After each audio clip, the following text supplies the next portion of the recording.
Hello everyone, I am सुगम। Welcome back. तो कैसे हो आप सब? आई होप आप सब अच्छे होंगे। स्वागत है आप सभी का आपके अपने एसपी स्टडी यूट्यूब चैनल पर। तो गाइस, जैसा कि मैं आपको बता चुकी हूँ कि अतिलघु उत्तरीय प्रश्न आपके उत्पादन तथा लागत वाले चैप्टर से कौन कौन से आ सकते हैं।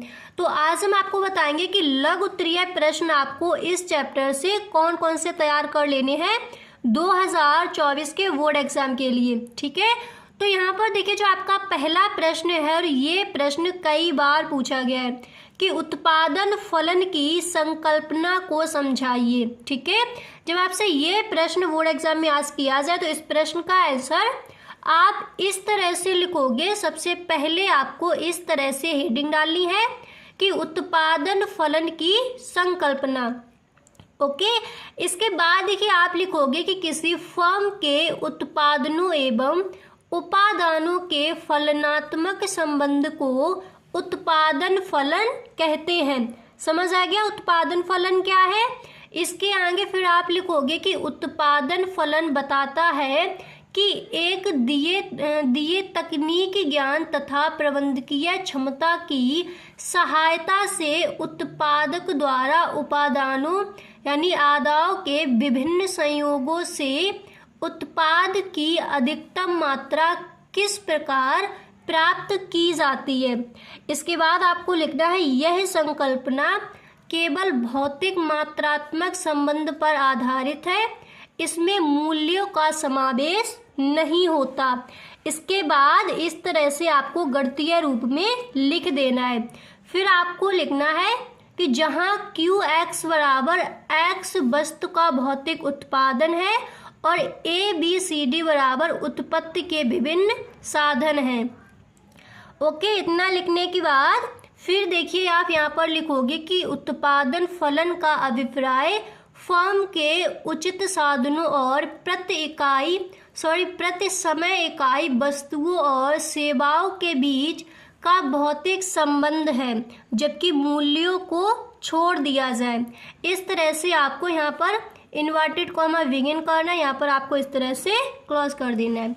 अब इसके बाद देखिए जो आपका अगला प्रश्न है वो मैंने यहाँ पर लिया है कि अल्पकालीन उत्पादन फलन से आप क्या समझते हैं। ठीक है, प्रश्न आपका यहाँ पर क्या दिया गया है कि अल्पकालीन उत्पादन फलन से आप क्या समझते हैं।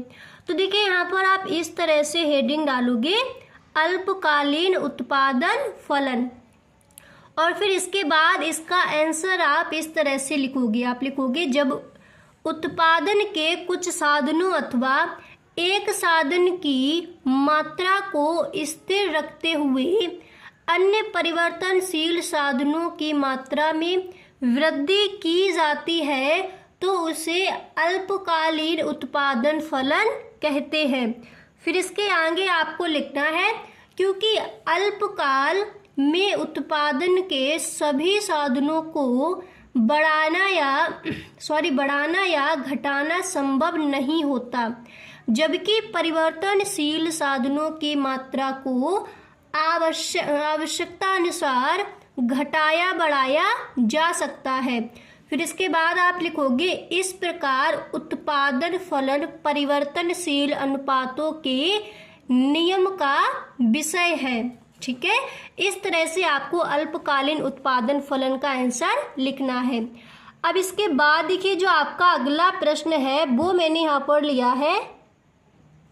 अगला प्रश्न आपका है कि सीमांत लागत और औसत लागत को परिभाषित कीजिए। ये प्रश्न कई बार बोर्ड एग्जाम में रखा गया है, आप भी पेपर उठाकर देखना, कई बार आपको ये प्रश्न मिलेगा कि सीमांत लागत और औसत लागत को परिभाषित कीजिए। या फिर आपसे यही प्रश्न इस तरह भी पूछा जा सकता है कि सीमांत लागत क्या है, या फिर इस तरह से पूछ लिया जाएगा कि सीमांत लागत और औसत लागत से आप क्या समझते हैं। ठीक है, तो किसी तरह से भी आपसे क्वेश्चन आस्क किया जाए तो आंसर आपको इसी तरह से लिखकर आना है इस बार के बोर्ड एग्जाम में। ओके, तो देखिए सीमांत लागत और औसत लागत को परिभाषित कीजिए।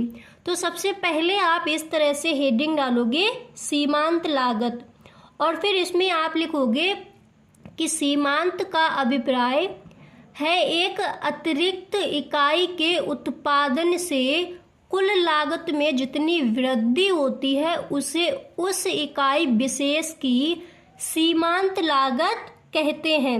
समझ आ गया? सीमांत लागत हम किसे कहेंगे? सीमांत का अभिप्राय है एक अतिरिक्त इकाई के, ठीक है, उत्पादन से कुल लागत में जितनी वृद्धि होती है उसे उस इकाई विशेष की सीमांत लागत कहते हैं। ठीक है, अब इसके बाद देखिए यहाँ पर आपको नेक्स्ट हेडिंग यहाँ पर डालनी होगी औसत लागत। ठीक है, सीमांत लागत आपने देख लिया क्या है। अब आप देखिए औसत लागत किसे कहेंगे, तो आप हेडिंग डालोगे औसत लागत और फिर इसमें आप लिखोगे कि कुल लागत को उत्पादन से भाग देने पर जो लागत प्राप्त होती है। ठीक है, कुल लागत को उत्पादन से भाग देने पर जो लागत प्राप्त होती है वह औसत लागत कहलाती है। इसे प्रति इकाई लागत भी कहते हैं। अगर आपसे आस्क किया जाए कि प्रति इकाई लागत क्या है, तो फिर आप जो आपने याद किया है औसत लागत, यही आपको लिख कर आना है। अब इसके बाद देखिए आपको इस तरह से लिखना है कि औसत लागत प्रति इकाई उत्पादन लागत है।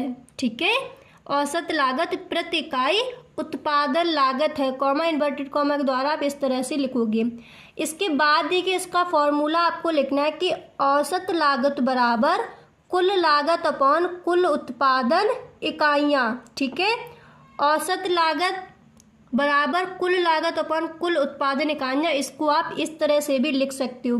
अगर आप इस तरह से लिखते हो तो फिर आप इस तरह से मत लिखिए। ठीक है, अगर ये लिख कर आते हो तो फिर आपको ये नहीं लिखना है। तो यहाँ पर आप लिखोगे कि AC बराबर TC अपॉन Q, यानी औसत लागत बराबर कुल लागत कुल उत्पादन इकाइयाँ। समझ आ गया? तो देखिए इस प्रश्न का आंसर आपको इस तरह से लिख कर आना है। तो गाइस आज के लिए बस इतना ही, मिलते हैं नेक्स्ट वीडियो में। आई होप आपको वीडियो पसंद आया होगा। गाइस अगर आपको ये वीडियो अच्छा लगा, इस वीडियो को मैंने बहुत ही मेहनत से बनाया, अगर गाइस आपको वीडियो अच्छा लगा है तो इस वीडियो को आप एक लाइक ज़रूर कर दें। गाइस अगर आपको वीडियो पसंद नहीं आया है तो इस वीडियो को आप डिसलाइक करके भी जा सकते हो। Okay, thank you.